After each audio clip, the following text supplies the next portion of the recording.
ಸಿದ್ದರಾಮಯ್ಯನವ್ರು hit and run ಅಲ್ಲ. ಕುಮಾರಸ್ವಾಮಿಯವರು ಹಿಟ್ ಆ್ಯಂಡ್ ರನ್ ಅಂತ ಅನ್ನೋದು ಅವ್ರಿಗೆ ಗೊತ್ತಿರೋ ವಿಚಾರ. ಅವರು ಯಾವ ವಿಚಾರನ ಕಂಕ್ಲೂಡ್ ಮಾಡೇ ಇಲ್ಲ ಇಲ್ಲಿವರೆಗೆ. ನಾನು ಅವ್ರ ಜೊತೆ ಭಾಳ ಹತ್ತಿರದಲ್ಲಿದ್ದಂಥವ್ನು. ನನಗಿಂತ ಯಾರಿಗೂ ಗೊತ್ತಿದೆ ಅವ್ರ ಬಗ್ಗೆ? ಯಾರಿಗೂ ಗೊತ್ತಿರಲಿಕ್ಕೆ ಸಾಧ್ಯನೇ ಇಲ್ಲ.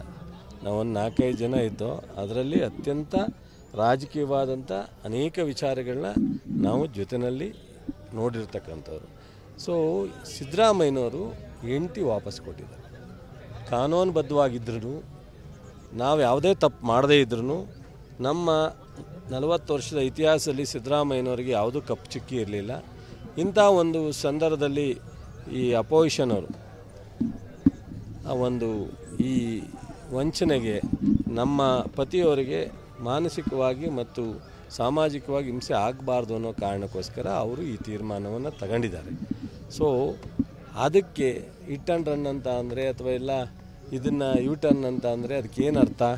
ಸೊ ಅದರಿಂದ ಅವರು ಶ್ರೀಮತಿಯವರು, ಅವ್ರ ಕುಟುಂಬ ಮತ್ತು ಅವರ ಪತಿಯವರ ಈ ಪರಿಸ್ಥಿತಿಯನ್ನು ನೋಡಿ, ನನಗೆ ಕಾನೂನು ಅವಕಾಶ ಇದ್ದರೆ ಮುಂದೆ ಕಾನೂನು ರೀತಿಯಲ್ಲಿ ತಗೊಳ್ಳೋದೋ ಬಿಡೋದೋ ಬೇಡವೋ ಅದು ಬೇರೆ. ಬಟ್ ಆದರೆ ಈಗ ಅವ್ರಿಗೆ ಮುಜುಗರ ಆಗೋದು ಬೇಡ ಅಂಥೇಳಿ ಕೊಟ್ಟಿದ್ದಾರೆ.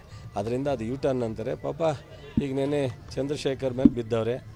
ಪಾಪ ಅಧಿಕಾರಿಗಳು, ಹೌದು ಕಾನ್ಸ್ಟಿಟ್ಯೂಷನಲ್ಲಿ ಅಧಿಕಾರಿಗಳಿಗೆ ಒಂದು ಲಿಮಿಟೇಷನ್ ಇದೆ.